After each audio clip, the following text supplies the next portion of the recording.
Everyone, welcome to Beyond the Pit episode 5, I think. Today we have Pete Koller from Sigvidal, a legend in the hardcore scene. I wanted to start off by asking you, how did you first get into hardcore? Uh, well, always into extreme music, of course. And then we loved, of course, Black Sabbath, Motorhead, all that stuff. And then we started getting into like the English punk and hardcore, GBH, Discharge, Exploited. And then we realized there was our own scene at CBGB. So every Sunday we'd go down there. It's $5 to get in, borrow $5 from my mom and dad, and get to go to the show. And then from there, we were hooked. Agnostic Front, Cro-Mags, Murphy's Law, all Yeah, that stuff. So, yeah. What was the first hardcore show you went to? hey, I'm not really sure, but I remember one of my first was the record release show for Victim in Pain. And I think Leeway was opening. Ooh. I'm not really sure, but I think that was it. Yeah, that sounds like a great show. It was amazing. Yeah, I was hooked. And from that, seeing how friendly everybody was, like we met Vinny Stigma. We came walking up and he was like, "Hey, you guys look like new guys. yeah, It's going to be a great show. Come, come on." yeah, So it was cool. It was like exactly what you were looking for. yeah. Vinny's a great guy. He's such a talker. It's awesome. Yeah, yeah, Yeah, great stories. yeah. How did you feel when the CBGB shut down? Because that was like a big thing when that Yeah, happened. it was heartbreaking, Yeah. because it was the end. That was like our so like when we went to school, we didn't really fit in, Yeah. and the only time you actually fit in is when you went to the matinee. You know what I'm saying? And then it was, obviously we were grown when it closed down, but that was like it was a piece of New York history, Yeah. music history also. But the powers that be do what they do. Yeah. I really wish I could have gone, but that was before my time. Uh, how did Sick of It All start? Well, same thing. Going to CB's and seeing that, hey, that Yeah. guy Vinny, he was just hanging out in the crowd, and now he's up on stage.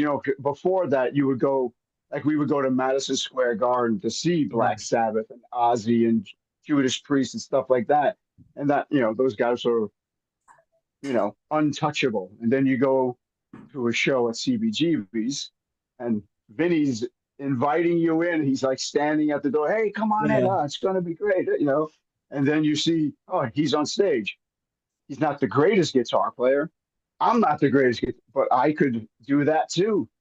And that's Yeah. how it started. And we just, me and Lou love extreme music. And we just love all music, and it Yeah. was always in our blood. Yeah. It's like that with me because, my dad, Oh, I can tell you're at every show. yeah, Yeah, my dad, I've been into this since like birth, basically, because my dad's a huge hardcore guy and yeah, yeah. I've always loved it. I'm into like But you even, but you also have your own likings, yeah, like Lucy. yeah, Lucy loves hardcore. She likes the Misfits. She loves everything, but she has her own stuff too, which is great. yeah. Always encourage. Mm-hmm. Yeah. The dragon was different early on. Like the one my dad and Lou has tattooed on them, like the first one. Mhm. But then it Yeah, changed from the We Stand Alone EP, and I think you have that one on your arm, right? I think it's on my back. Yeah, Very, very faded, but it's on my back. yeah. And then around the Built to Last the release, it kind of changed, right? Um, Yeah.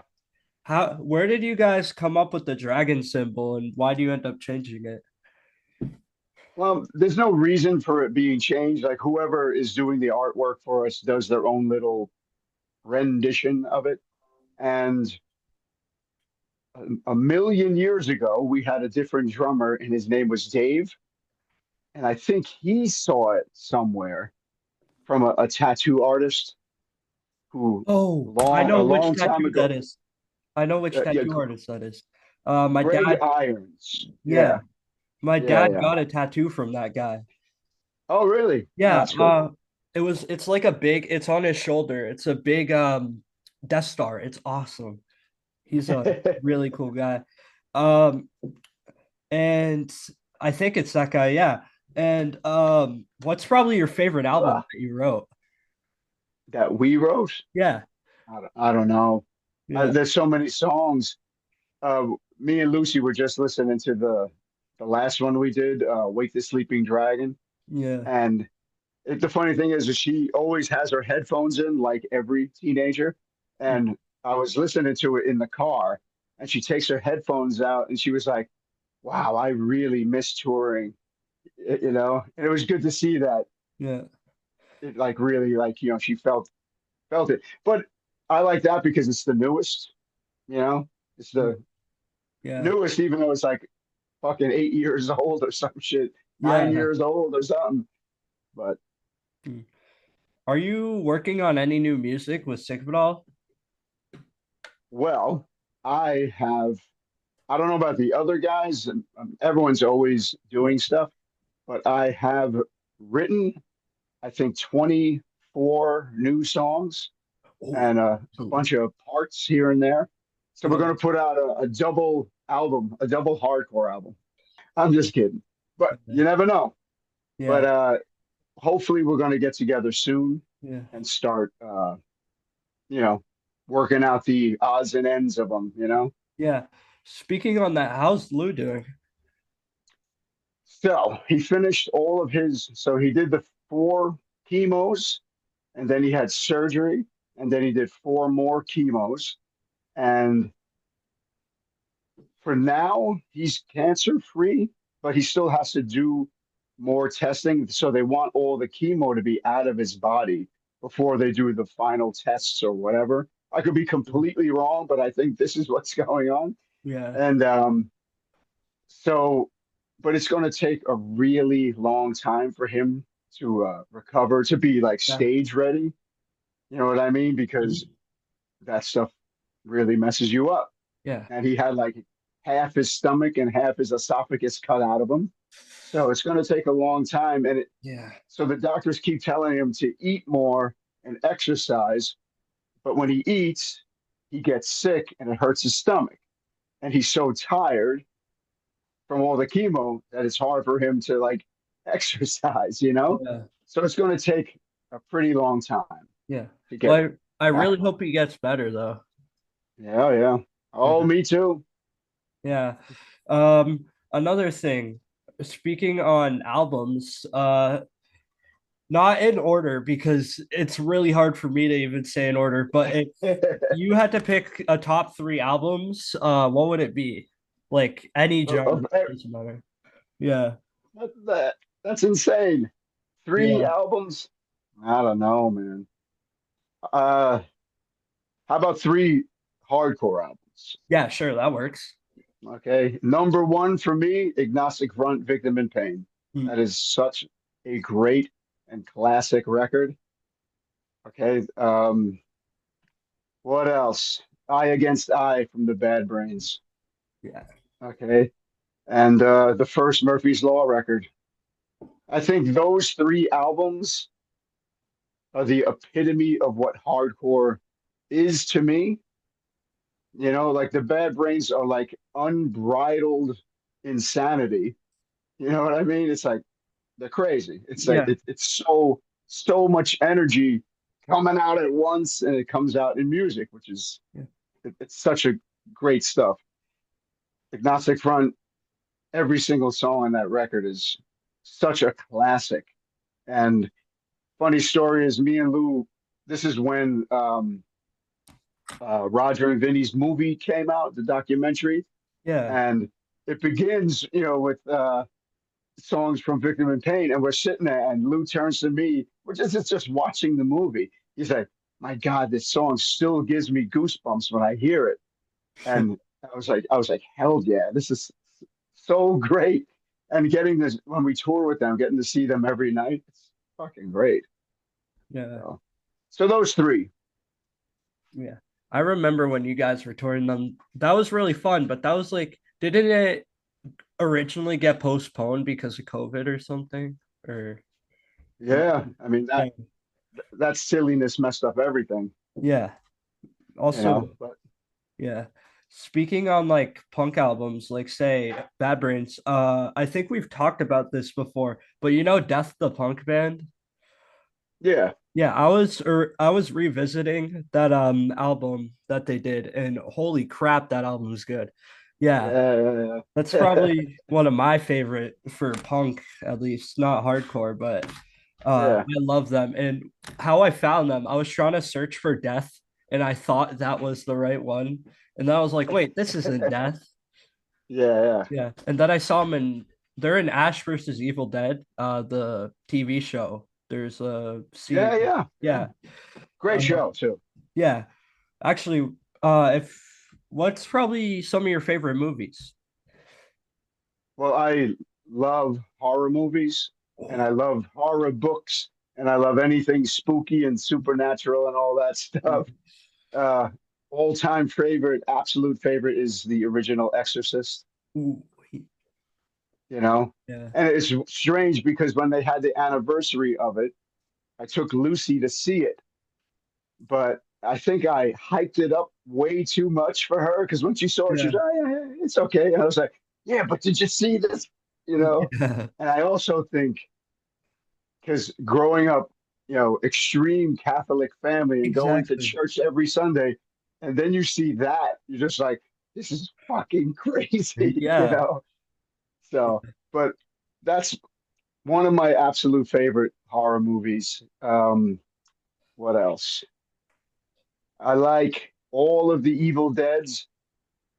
I like the original number one Evil Dead, but I also really like the second one, which is basically a Yeah. remake of the first one, but it's more funny, Yeah. It's more like a you know? reboot. Yeah, Yeah. and it's funny. And back in the days when I used to drink and we had our first apartment, the alleyway house, we would watch that like 5 times a week and get drunk and watch it. And it was so even funnier. Yeah. And it brings back good memories. And Dawn of the Dead is one of Dawn my of the other Dead. favorites. Yeah. Yeah, but I really like horror movies. Yeah. I'll watch the shittiest ones. You know, The there was the that couch one. channel. Yeah, yeah, Yeah. yeah. Yeah. What a great movie. Yeah. Yeah, me and Lucy will watch like speaking to the TV looking for shark movies, and there's so many awful shark movies. So we watch all these. Toxic Shark is one of our favorite ones, and Ghost Shark, which is absolutely awful, but it's so good. Have you seen Cocaine Shark? You know the Cocaine Bear? They did one for a shark, but it's Oh, not made by the same oh people. yeah, yeah. There's a new one with a sloth. There's a I one. can't remember. I can't remember the name. It's something sloth, and so it's like a sloth that kills people, but he's like super slow motion, and people are like looking at him, and then Yeah. Yeah, it's that's great. funny. Evil Dead, I love, love, love that whole franchise and Exorcist. The same thing happened to me with my dad.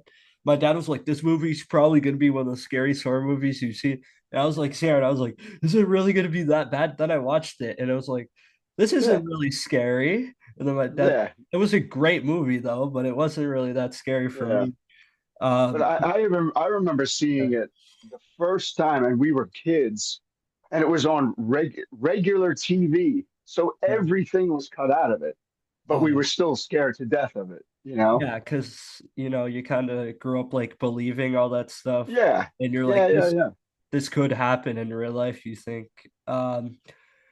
So it's like it's more scary, but for me, I kind of didn't grow up around like religion as much. If I was, born in like say the 80s, I probably would have, and I probably would have thought it yeah, was way more scary. But since I didn't really grow up around religion, I didn't find it as scary.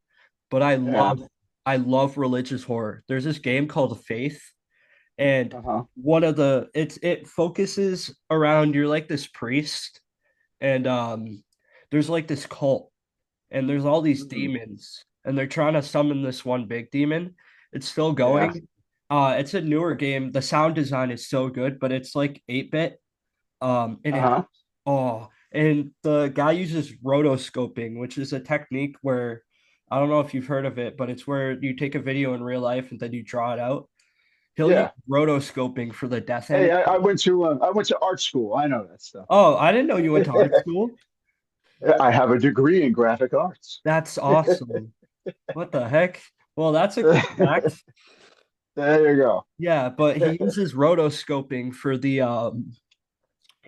death animations and they look so Yeah, awesome. There's this ending cool. where demon's being summoned and the priest looks up and his eyes start bleeding and it's so cool. Yeah. Yeah, Um that's what I'm. Also, I snuck into it when the original Halloween came out. We were me and two kids from my class. I guess I was in the first year of junior high. I'm not really sure, but we snuck into that, and we were so scared. But if you watch it today, it's like it's really not that scary, you yeah, know. But it was scary at the time. yeah. I'm gonna be honest, I have never seen the original Halloween and I need to watch it. Like, yeah. Yeah, and the crazy thing is there's no blood in the entire movie. There's Everyone's getting not? stabbed and this and that, and there's no blood. Yeah. I didn't know that. That's kind of crazy. Another thing I wanted to ask, what's probably your favorite guitar that you own? Um, my friend Tony from ESP just sent me. I'm not sure the numbers, but it's a Viper, Mm. and it's flat black, and all the hardware is gold on it. Oh, that's cool. It looks super cool, and it plays really well. I don't know the numbers. It's a Viper something something, Yeah. but that's what I've been using. So ever since Lou told us and was diagnosed with this old crappy disease, I've been writing, and I've been using that guitar to write everything with. And it feels so good. And I go back to my other guitars, and they don't feel as good as the Yeah. new one. So that's going to be my new, when we get back on the road, that's going to be the number one. Can't wait to see that one. That Yeah, sounds awesome. it's cool. I love Vipers. I have two of them. The one that my dad bought off of you, I'm pretty sure. That one's probably my Yeah. favorite to play. I love that Yeah. one. Yeah. I have another one of those. They look super cool too. Yeah. Instead of movies, I wanted to ask, what's probably your favorite shows you've seen? Um, how about lately? I've been watching. I don't know if you watch Reacher. I've heard of Reacher. It looks good. It's pretty good, and the reason I like it is like he's not a superhero, but he's just like this giant dude. And anytime I would watch The Flash or Green Arrow and stuff like that, they always get beat up, Yeah. you know. Or I used to watch Supergirl, and it was like you can't beat Supergirl, but somehow someone always knocks them out or whatever the fuck. Yeah. But Reacher, he doesn't like somebody. He walks in the room and he shoots him, and it's all over with. You know, he Yeah. goes in someplace, he kicks someone's ass, and leaves, and Yeah. it's kind of funny because it's pretty silly. But I've just started watching on the Paramount channel a show called Happy Face, Oh, I heard about and that. it's okay. So it's about the Happy Face killer, which is Yeah. a real serial killer, and it's based on the true story of the Happy Face killer's daughter. Okay, and she gets dragged back into all of his bullshit that he started, and her life is getting all thrown. I only watched the first two because only the first two are out, and it caught my attention. It's actually really good. Yeah. By the trailer, it looked pretty good, but when I heard the name, I'm like, what is that? Because I never heard Yeah, about the yeah. killing. That actually sounds awesome. I might have to check that one out.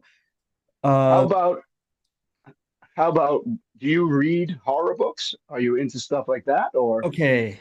like Um, what's your favorite author, or even just your favorite book? Or who's crap? I can't think of his name, but the guy who the guy who did Spawn and then the guy who did The Walking Dead and Invincible, they're authors Yeah, I yeah. really like, but also The Crow, all-time favorite movie. I have the book. The book's really good too. Uh, Okay. The Crow, the original Crow the or the original. remake? I don't Yeah, I haven't seen the remake. I heard it's I bad. haven't seen I haven't seen it either, Yeah. and everyone's like, "Don't watch it, don't watch it." Yeah, I keep hearing bad stuff and I expected bad stuff because obviously when someone's favorite movie's being remade and the Yeah, main character died on set, you're kind of like, why yeah, are they doing this? And it's like yeah. they set it Like up. like Yeah. for a while, people have been saying they're going to remake The Exorcist, and it's like, Ah, why? yeah. It's never going to have that eerie filming things in the '70s and all that, like the original Texas Chainsaw. It's Yeah. so eerie looking. It's real looking. When things are super high def, it looks fake. Yeah, You know what I exactly. mean? So if you have that gritty The '70s grind. look, Yeah. you know, The grain and stuff. yeah, Yeah. Also, why remake something that's already like almost perfect? Like, yeah. exactly. I hear you. Yeah. I wanted to ask, what were some of the biggest challenges Secret faced in the early days? Well, with us, we never had any goals. Our biggest goal is like we wanted to play CBGBs. Okay. And that happened like a few months into us being a band. So Yeah, we never said, well, we're going to do this and we have to get a record label and we have to. So what we did is we recorded a demo tape. We, dubbed them in my parents' basement and we would bring them to the shows at CB's, and down the block from CB's, a few blocks away, was a record store called Some Records. And the guy who ran it, his name was Dwayne, and he would push everything. So things kind of just snowballed for us. You know, we always, like I said, we didn't have goals. Things we just kept doing stuff. It was like we toured with Exodus, and that was great for us because we crossed over without changing. Like our music is very primitive, and but the metal people love the energy from it. So it's a snowball from there. And then we started going to Europe because a fan would write us a letter and said, "Oh, I know a promoter." Then the promoter got in touch, and it just kept going. So there wasn't any big adversities that we had to overcome. We just kept moving. Like I said, we didn't set a goal like we want to be rich and famous yeah, at this time. And we're still working on the rich part because it doesn't really happen to hardcore bands. So yeah. It's weird though. A lot of these new hardcore bands, they have like crazy sounds. A lot of it's mixed with metal. Um, like for example, Knocked Loose, they're huge. They're yeah. yeah, Did yeah. And yeah, Turnstile, they're huge. Turnstile, yeah.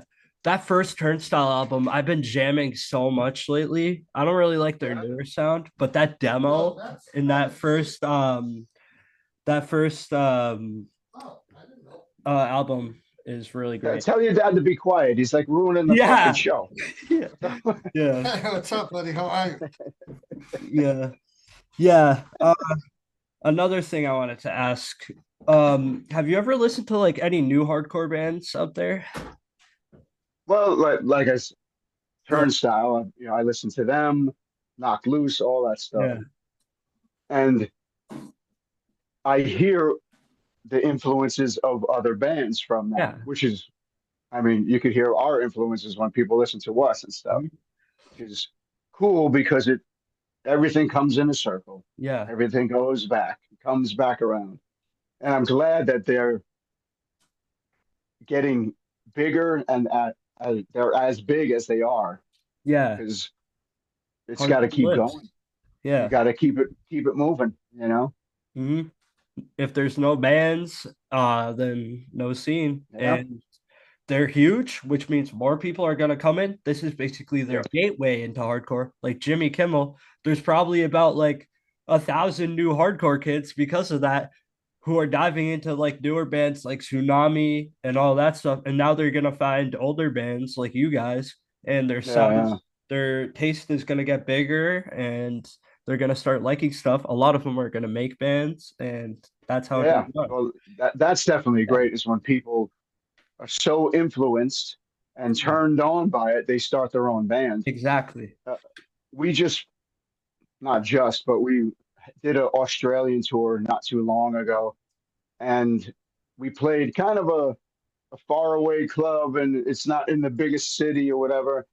And in the club, there's all kinds of rehearsal studios also. And then the day after the show, it was a great show, and it wasn't just these people are hardcore people. It was just people who came to see a show. And then the guy who owns the place said the next day, all of the rehearsal time was all booked because everyone was starting new bands What the and heck? old bands were coming back and like, fuck it. Let's try it again, you know. Yeah. What was probably one of your favorite shows that you've done? It could be a festival too. Well, I really liked when we did the 30-year anniversary at Webster Hall in New York, and that was obviously almost 10 years ago. Next year is going to be our 40th year anniversary as a What? band. Yeah. Jeez, that's But crazy. anyway, so that one was really fun. And when we played the last time we played Hellfest in France, we Hmm. headlined one of the stages and we went on like at 1 a.m. or 1:30 a.m. and we were What? like, there ain't gonna be anyone here. And there was like 80,000 people in front of the stage. And it Yeah. was so crazy. It was like a rock concert, you Yeah. know? Because you guys are It's huge like in Europe, right? it's Yeah. thank God for Europe. Yeah. Germany has a huge hardcore scene. Yeah. Yeah. I But saw this. all of Europe has a great heavy music scene, Yeah. you know?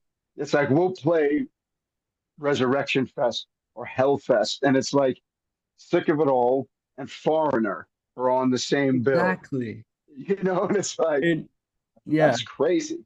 Who else was playing that? The Hellfest. That year, Judas Priest was the headliner. Down was on there. Slipknot was on there. What? Yeah, it was crazy. Jeez. Here Okay. in Daytona, they have that show, a Rockville? festival, Rockville, and Yeah. it's based like European shows because Agnostic Front played it, Biohazard played it. I think Knock Loose played last year. I could be Yeah. Yeah, wrong, they did. but it's like, you have like Godsmack, and you'll have Agnostic Front. You'll have Disturbed and Jelly Roll headlining, Yeah. It's and weird. Agnostic Front played. It's like that's crazy. Yeah. But that's like, It's always weird when I see those mixed like metal. I don't even mean just metal hardcore bills, but like they'll have like a Slipknot playing and then like a local hardcore band. And this happens so much now. which is great. It's awesome because I get to Yeah, see one of my favorite hardcore bands, then one of my favorite metal bands on the same yeah, stage. yeah. Yeah. Hell yeah. And that's one great thing about Europe. It's like they always have local bands. And when can a local band from America play in front of, okay, you're playing in front of 11,000 people today? And it's like, what the? It took us years to be able to get onto a show like that, you know? Yeah, exactly. And have you heard of Haywire? Yes. Yeah, if you haven't listened to them, check them out. They're from here. Their stage presence is so crazy.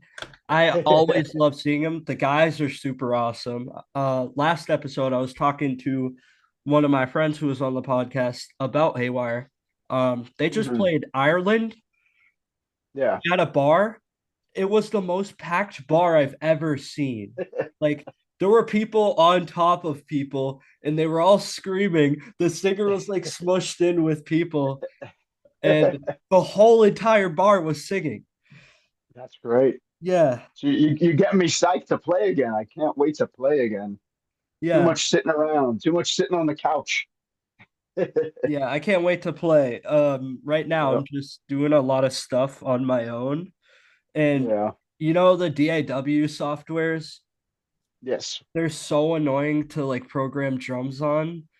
I gotta learn how to use these. It's probably good once you get the hang of it, but right now it's like really hard for me. You know what? I just use generic garage bands, Oh, and for the drums, I type in, the kick and snare, and I'll do the whole song, the kick and snare first, and then I'll do another track of cymbals and ooh, tom fills and stuff like that. And it makes it much easier. And now using it all this time, I know people who really know how to do this are going to think I'm silly, but I yeah, finally learned how to, pinpoint the part that I messed up, erase it, and, move things around so it actually falls into timing. yeah. But I'm getting better at it. So Yeah. I actually never thought of putting the kicks and snares first. I just tried, oh yeah, so I have to kick this, then snare yeah, this. yeah, yeah, But now that I heard that, I actually think that might make it really easy to, yeah, yeah. make So drum you beat. just get the basic, of the song down, the kick and snare, and then Mhm. you could add anything you want. You could add snare fills. I always do an extra track of hi hat and cymbals by itself. Yeah. So you sit there in the song going, it's like Yeah. it's kind of weird, but it works, and it's good Yeah. enough for demos, and it's good enough for the stuff I put on my band camp. You know, Mhm. when I'm bored, I'll like, hey, let me write a super quick, fun, hardcore song, and I'll do it, and it's out of time, and things are out of tune, but who cares? And I just put it out, and it's fun for me, and Yep. people like it. So Yeah, especially a lot of things I've noticed is if you put out anything, even if you think it's bad, a lot of people think it's really good, and there's different tastes for everyone. Yeah, yeah, and what it is it's energy. yeah, You know, sometimes when things are that's a going back to the bad brains. They didn't have Pro Tools back then and shit hmm, like that, so they just did it, and yeah, that's why it sounds so great because it's raw energy. You yeah, know, so yeah. I had one last question I wanted to ask you. What's the craziest thing you've seen on tour? well, everyone's heard this story, but it's in the book that Lou and I and Howie Abrams put out, Mm. and it's the head in the bag story. What? What? Wrapping up the whole horror thing. You didn't read Huh? it. Hey, you got to read that section in the book. Your dad's got the book, but Okay. so it was in somewhere in Pennsylvania. I don't know the year.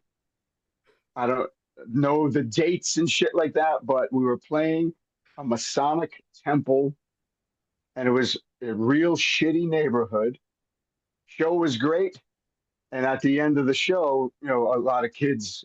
This is when we were kids, Yeah. and parents came to pick up their kids, and there's two kids standing outside, and we're loading up the van, and they're like, hey, can we hang out with you guys? Because there's this fucking weirdo standing over there, and he keeps threatening us. And of course, us being wise asses, we're like, poking the bear with a stick, you know what I mean? Yeah. And we're like, hey, talking shit to the guy and whatever. And then the guy keeps like mumbling, and he's holding a paper bag in his Uh, hand like this. And he's like, hey, yeah, fuck you. I'm gonna fucking kill you. I'll kill you like I killed this guy. And he kept saying, I'll kill you like I killed this guy. This is a true story, okay? And so we keep fucking with him, and we're all having a great time laughing. And then he gets real crazy. I'll cut your head off. I'll cut your head off like I killed this guy. And then he pulls a human head out of a paper bag. Okay. So we all freak out. The two kids take off running. We all jump in the van, and the guy's running up to the van, oh holding my up to this God. bag. And we're scared, but we're hysterically laughing and yelling back at him because we're in the van and he can't get us. So we're pulling away, and he runs over this through the parking lot or something. And we go this way, and at the corner, there's thousands of cop cars looking for this Oh guy. my God. Oh my God. That is insane.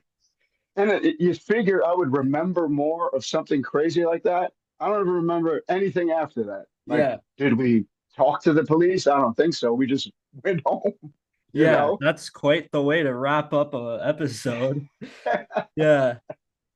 Thank you for It's it's everyone's favorite story. After they hear it, they're like, "That is fucking crazy," and it happens. Sometimes it was so long ago. I'm like, "Did that really happen?" And then someone will come up to me at a show like, "Hey, I was at that show. You remember that guy with the head in the bag?" I'm like, yeah. yeah, that's fucked up. Yeah. Thank you for being here. It was fun.